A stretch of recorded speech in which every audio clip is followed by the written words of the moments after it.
Welcome, our noble viewers, to Science and Spirituality.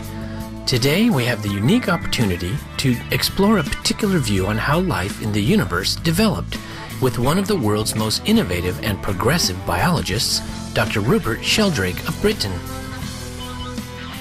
He is best known for his theory of morphic fields and resonance, which describes the unfolding, emergence, and evolution of the universe. Dr. Sheldrake studied biochemistry and other natural sciences at Cambridge University in England and philosophy at Harvard University in the United States before returning to Cambridge for a PhD in biochemistry. Currently, he is the director of the Parrot-Warwick Project, which is administered by Trinity College in Cambridge, England. The project's purpose is to research unexplained human and animal abilities. He is the author of more than 75 scientific papers and 10 books, with some of the most renowned being A New Science of Life, The Hypothesis of Formative Causation, Dogs That Know When Their Owners Are Coming Home, and Other Unexplained Powers of Animals. What exactly is meant by the term morphic resonance? Our Supreme Master television correspondent asked Dr. Sheldrake himself about the concept. Morphic resonance is a kind of memory principle in nature. Anything similar in a self-organizing system will be influenced by anything that's happened in the past, and anything in the future that happens in a similar system will be influenced by what happens now. So it's a memory in nature based on similarity, and it applies to atoms, molecules, crystals, living organisms, brains, societies, and indeed to planets and galaxies. So it's a principle of memory and habit in nature. Okay. And animals and plants, of course. Oh yes, animals and plants. And in fact, Charles Darwin was convinced that animals and plants were essentially habits. And one person who's commented on his work, Francis Huxley, said that he could just as well have called his book The Origin of Habits instead of The Origin of Species, because for him, organisms are habits. To provide further insight into Dr. Sheldrake's ideas, we now present excerpts from the lecture entitled Morphic Resonance, Collective Memory and Habits of Nature by Dr. Rupert Sheldrake, presented at Goldsmiths College in London, UK on January 20th, 2009.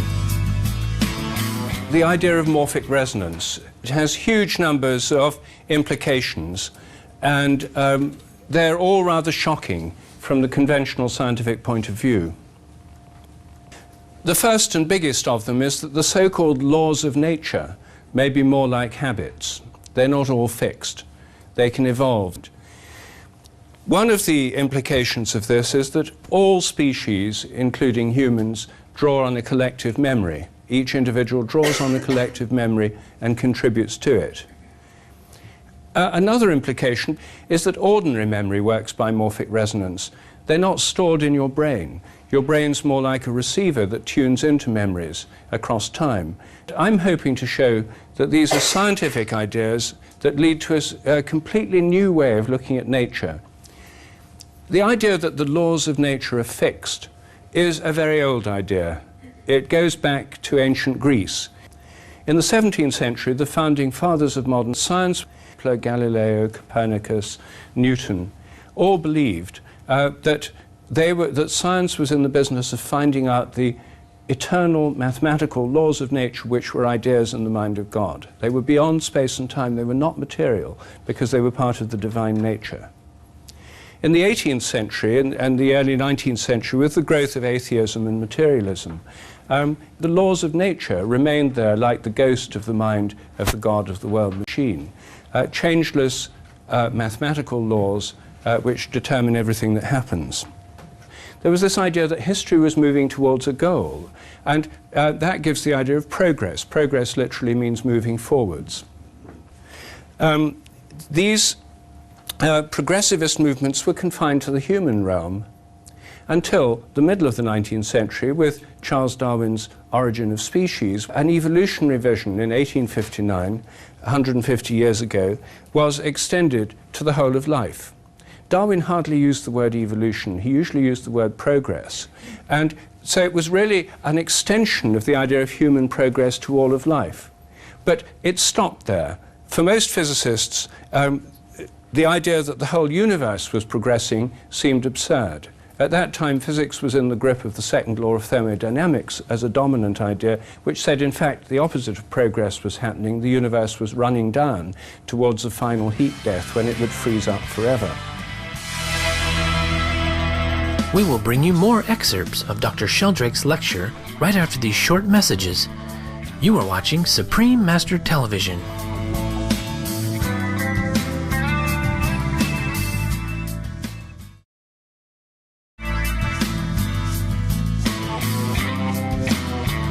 Welcome back to Science and Spirituality.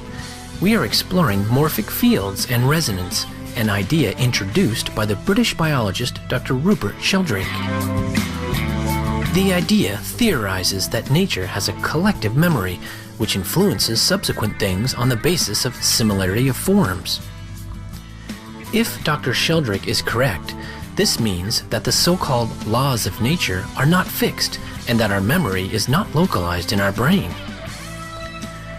We now provide further portions of a lecture entitled Morphic Resonance, Collective Memory and Habits of Nature by Dr. Rupert Sheldrake, presented at Goldsmiths College in London, UK on January 20th, 2009. Here, Dr. Sheldrake continues his description of how the ability of the laws of nature to change has been perceived over time. So, it really was only in biology that this evolutionary vision got going until 1966, when it took over physics as well. The Big Bang cosmology tells us that the universe began very small, less than the size of the head of the pin, very hot, and it's been growing, cooling, and evolving ever since. Now, all of nature is evolutionary. This vision, originally religious, then secular and social, then biological, is now cosmic. So we have cosmic evolution. Now, what about the eternal laws of nature in an evolving universe? Most scientists believe in the eternal laws of nature, not because they've thought about it, but because they haven't. And this is where I think real skepticism comes in. Deep skepticism is to ask questions about things that most people just take for granted. These all share the idea the laws of nature don't change.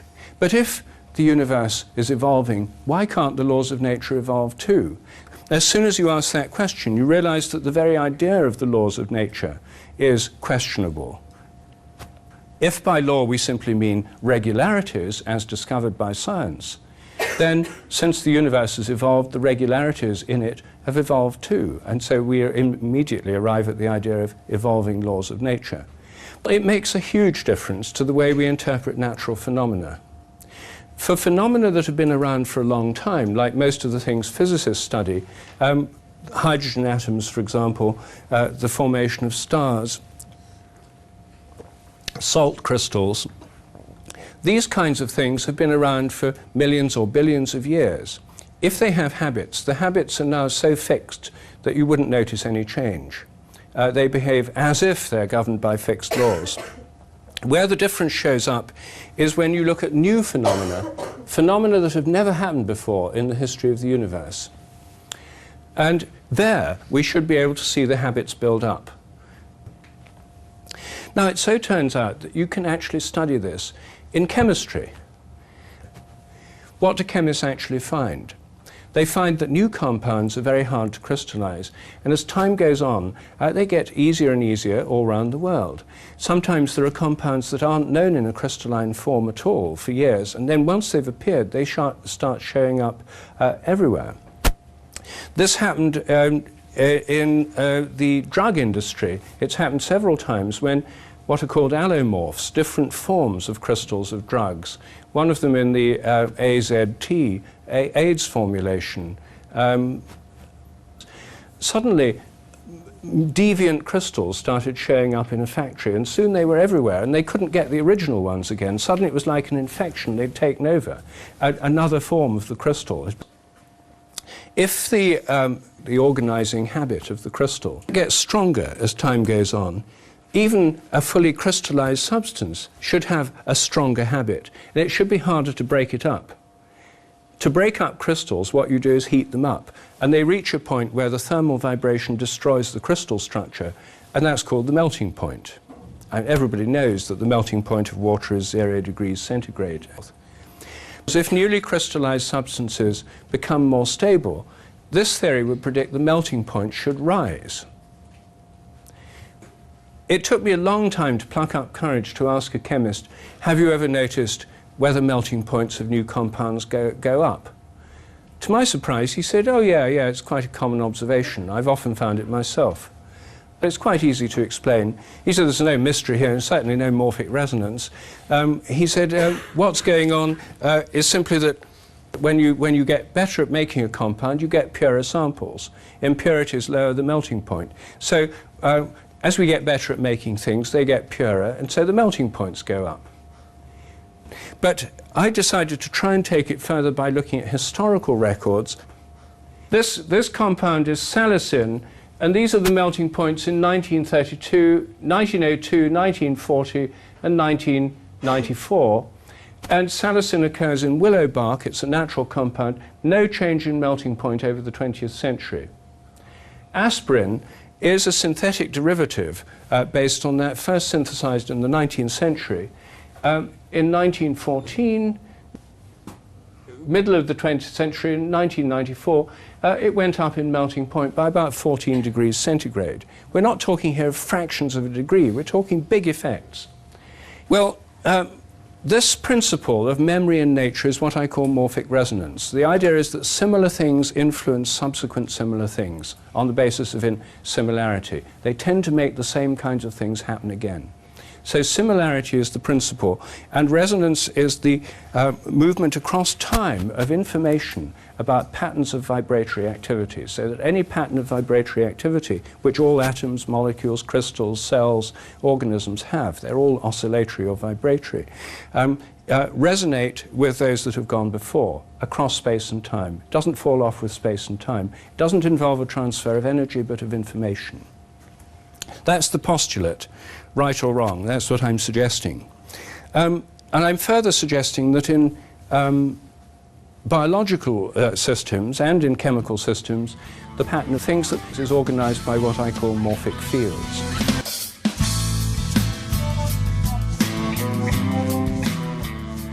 Welcome to Science and Spirituality. On today's episode, we continue a lecture on the topic of morphic resonance with Dr. Rupert Sheldrake, a British developmental biologist and biochemist.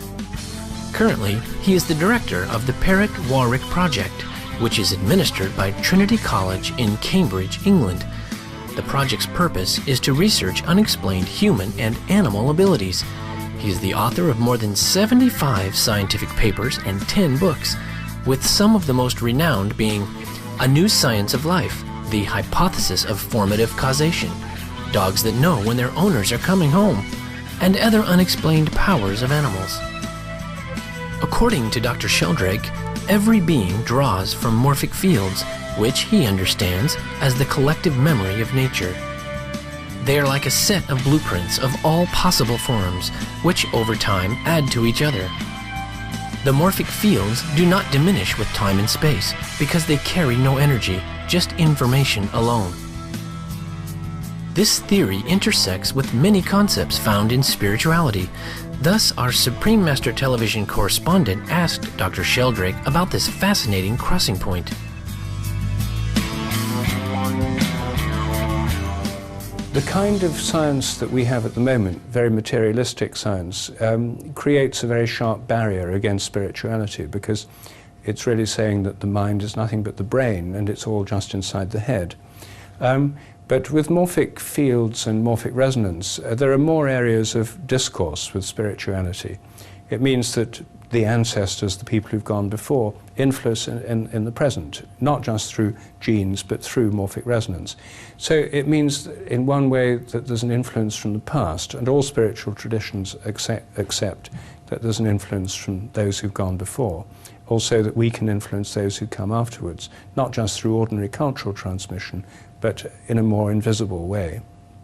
That's one aspect. Another is that what you do, what you say, and what you think can influence other people by morphic resonance.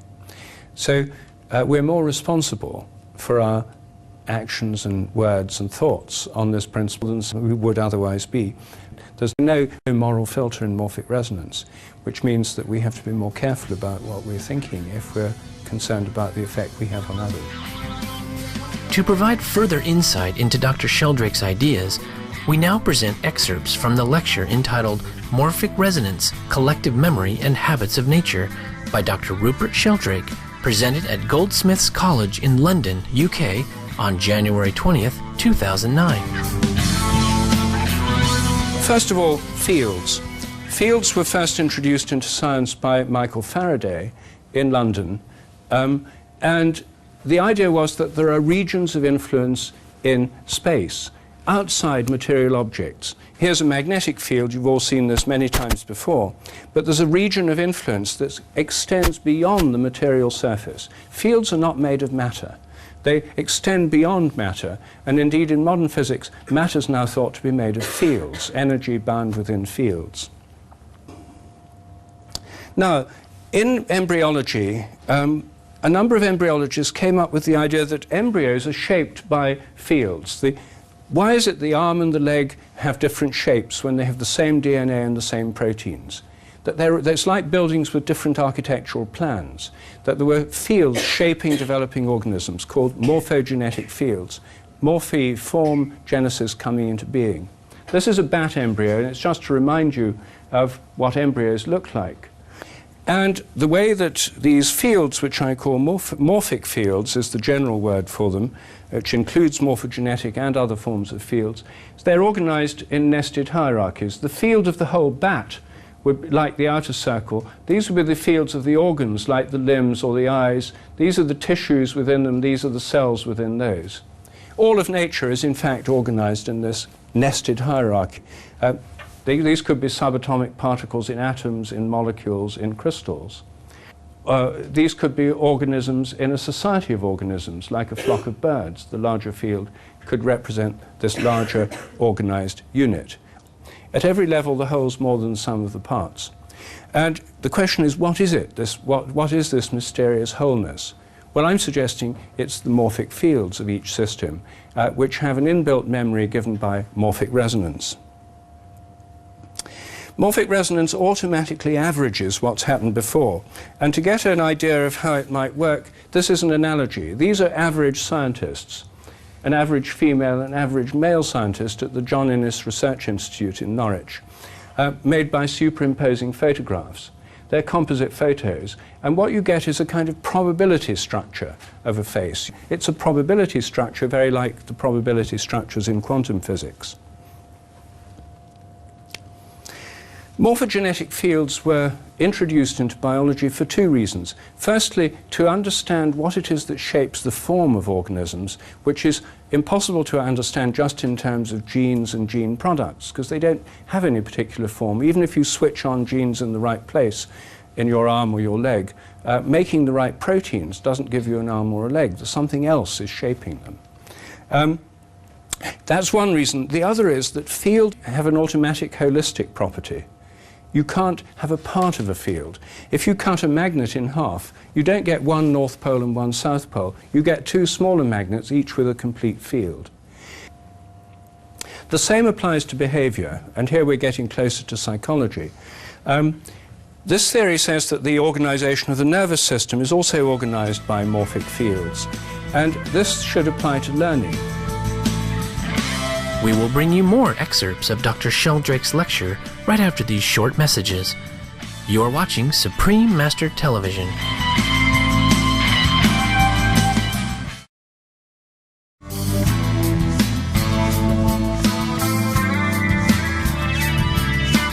Welcome back to Science and Spirituality.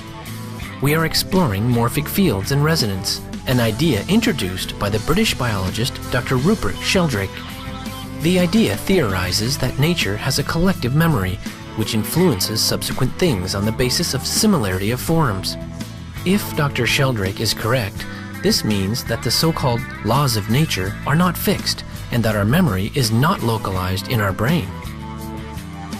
We now provide further portions of a lecture entitled Morphic Resonance, Collective Memory, and Habits of Nature by Dr. Rupert Sheldrake, presented at Goldsmiths College in London, UK on January 20th, 2009. Here, Dr. Sheldrake describes how learning is influenced by morphic fields. There are a lot of ways in which you can test morphic resonance in the human realm. There are areas of existing data where we can look at the possible effects of morphic resonance, and one is with IQ tests. This is one of the very few areas where the same tests have been done year after year. I would predict that the average score in IQ tests should be going up year by year, not because people are getting smarter, but because so many people have already done the test. They're getting easier to do by morphic resonance. When I first predicted this in the 1980s, I couldn't get my hands on IQ test data, and I didn't know how to test this. But I was therefore fascinated when it turned out that a psychologist called James Flynn looked at data from Japan and America to start with, and then in many other countries, and found what is now called the Flynn effect, which shows a large increase in average IQ test scores. This over the 20th century. This is from 1918 to 1989. This is a big effect. It's been found in many other countries as well. It's not because people are getting smarter. What's going on? There's been a huge debate among psychologists to try and explain this. There are no satisfactory explanations that satisfy everyone. Flynn himself has confessed to be baffled by it. But it's just what you'd expect on the basis of morphic resonance. In psychology, Jung, among others, has proposed that all human beings draw upon a collective memory. And morphic resonance would mean that if the idea didn't already exist, you'd have to invent it. The greatest collective memory would come from those who are most similar to you in the past, members of your family or people of similar cultural background, because this would apply to the transmission of cultural forms. Finally, if I ask the question, which organism in the past is most similar to you now, the answer is going to be yourself. You're more similar to yourself in the past than to anybody else. Therefore, the most specific morphic resonance working on you from the past will be from your own past. That means that you'll have a kind of memory system based on morphic resonance that doesn't depend on storing the memories inside the body. If you get into a similar state to one you've been before, you'll resonate with yourself in the past by morphic resonance and pick up those memories. That, I think, is how memory works. Everybody here has been brought up to believe that memories are stored inside the brain in modified synapses or DNA or RNA or phosphorylated proteins. There's many, many theories of memory storage. But one of the most interesting facts about memory research is how unsuccessful it's been. For more than 100 years, people have tried to find memories in the brain. They've tried desperately hard. Billions of dollars have been spent on this attempt. Vast numbers of people have spent their careers trying to do it. And of course they've found some interesting and important things about memory. But the attempt to find the memory traces has been frustrated over and over again. They've proved elusive. They've never been able to pin them down. I'm a skeptic of standard memory theories. And I think given that they've had such a poor track record in explaining the phenomenon for more than 100 years, it's worth trying an alternative approach. Now, there are some people who say, no, we should never try alternative approaches because they must be stored in the brain. Everybody knows they've got to be stored in the brain. That's a paradigmatic assumption. That's just the kind of thing we should be skeptical about. I'm saying it's an open question. Finally, this view of habits of nature, which has so many implications for so many branches of science, doesn't explain evolution by itself. It explains how things get repeated. Evolution has to be an interplay of habit and creativity, just like our own lives are an interplay of habit and creativity. If we just had creativity, nothing would ever stabilize. If we just had habit, nothing new would ever happen. I think morphic resonance helps explain the question of habit. It leaves the source of creativity open. But it does give a completely different view of the entire evolutionary process, one which is more naturalistic than the conventional scientific theory with these mysterious laws of nature beyond space and time. This is more naturalistic and more radically evolutionary. Whether it's right or not, time will tell. We appreciate Dr. Sheldrake's unique perspectives and innovative thinking, which provides a very fascinating explanation of the evolution of life and the universe through the idea of morphic resonance. We wish him much success in his further exploration of this area as we enter into a new age of scientific understanding. Thank you for your company today on Science and Spirituality. Coming up next is Words of Wisdom after Noteworthy News. May you have a blessed week ahead.